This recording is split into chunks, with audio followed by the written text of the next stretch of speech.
Imagine por um instante que você pudesse voltar no tempo, não para mudar o passado, mas para sentir o peso de vidas que se estendiam por séculos.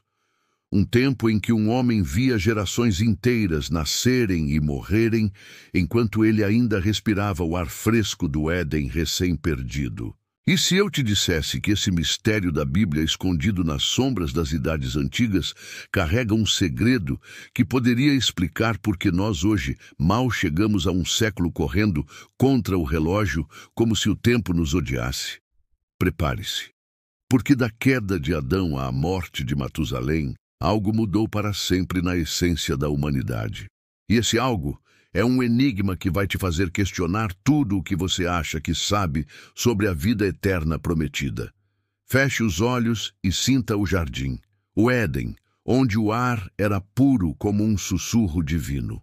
Adão, o primeiro homem, moldado da terra vermelha e quente, com o sopro de Deus ainda ecoando em seus pulmões, caminhava nu e sem medo, conversando com o Criador como se fosse um amigo íntimo. Mas então veio a queda. A queda, aquele momento que queima na alma como uma ferida aberta. A serpente, com sua voz sibilante, ofereceu o fruto proibido, e Eva, com o coração acelerado, estendeu a mão. O suco doce e amargo escorreu pelos lábios deles, e de repente o mundo se quebrou. O paraíso se fechou como uma porta batida pelo vento da ira divina. E Adão, agora coberto de folhas secas e vergonha, sentiu pela primeira vez o frio da mortalidade. Ele viveu 930 anos, sim, mas cada dia após a queda era uma luta. Imagine o tormento, ver seu filho Caim matar Abel, o sangue inocente encharcando a terra que um dia fora fértil, e saber que aquela violência nasceu do pecado que ele mesmo plantara. Adão carregava o peso do mundo, acordando todas as manhãs com o eco da voz de Deus perguntando: onde estás? O mistério se aprofunda quando as gerações se desenrolam. Sete, filho de Adão, nasceu num mundo já marcado pela dor. Ele viveu 912 anos, tempo suficiente para testemunhar o crescimento de uma humanidade que se multiplicava, mas que se afastava de seu Criador.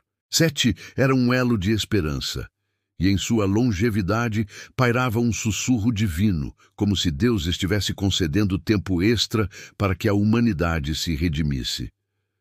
Por que vidas tão longas? Era uma bênção ou uma maldição, permitindo que o pecado fermentasse como vinho azedo? Agora, avance no tempo, sinta o pulso acelerado enquanto chegamos a Enos, que viveu 905 anos. Foi ele quem primeiro invocou o nome do Senhor publicamente, como se o mistério da Bíblia estivesse se revelando, pedindo que a humanidade gritasse por salvação antes que fosse tarde demais. Imagine-o reunindo sua família ao redor de fogueiras, contando histórias da queda com uma emoção que fazia as chamas dançarem. A longevidade permitia vislumbres da glória passada, mas também ampliava o sofrimento como uma ferida que cicatriza devagar demais. E então veio Cainã, vivendo 910 anos, com o coração carregado pelo fardo de ver a corrupção se espalhar como ervas daninhas. Ele via os filhos de Sete se unindo aos descendentes de Caim, e o mal se infiltrando, sutil como veneno numa taça de vinho. Ele desejava que suas vidas longas fossem usadas para o bem, mas o tempo parecia conspirar contra eles. O arco se intensifica com Maalalel, que viveu 895 anos, sentindo o mundo encolher ao seu redor. Seus cabelos brancos como neve caíam sobre ombros curvados pelo peso de memórias. Ele contava aos netos sobre o Éden com uma voz rouca, cheia de saudade. Maalalel via o mistério se adensar, porque as idades ainda se estendiam, mas com um leve declínio, como se Deus estivesse gradualmente retirando o véu da imortalidade. Era punição ou misericórdia? E então, Jared, pai de Enoque, viveu 962 anos em um tempo onde o mal rugia como um leão. Mas em meio ao caos nasceu Enoque. Ah, Enoque, o homem que andou com Deus. Ele viveu apenas 365 anos, mas de forma tão intensa que o Senhor o tomou para si sem que ele provasse a morte. Sinta a reviravolta. Enquanto as idades dos outros se estendiam como sombras longas, Enoque foi uma quebra de padrão, um vislumbre de esperança, sussurrando que a proximidade com Deus poderia transcender o tempo mortal. Agora, o clímax se aproxima. O coração batendo forte. Matusalém, filho de Enoque, o homem que viveu mais que qualquer outro, 969 anos. Imagine-o como uma árvore antiga, com raízes profundas na terra do Éden perdido. Matusalém viu o mundo afundar no pecado. Ele era avô de Noé, e em seus olhos cinzentos brilhava um conhecimento secreto. Seu nome significa "quando ele morrer virá", uma profecia velada de que sua morte anunciaria o dilúvio. Sinta a tensão crescendo. Matusalém viveu para ver Noé construir a arca, o som de marteladas ecoando como um julgamento iminente. E quando Matusalém finalmente fechou os olhos, o céu se rasgou e as águas vieram. Um dilúvio que lavou a terra, mas também marcou o fim das idades longas. Após o dilúvio, as vidas encurtaram drasticamente. Noé viveu 950 anos, mas seus descendentes mal chegavam a 200. Como se o mistério fosse uma porta se fechando, limitando o tempo para que o mal não se perpetuasse.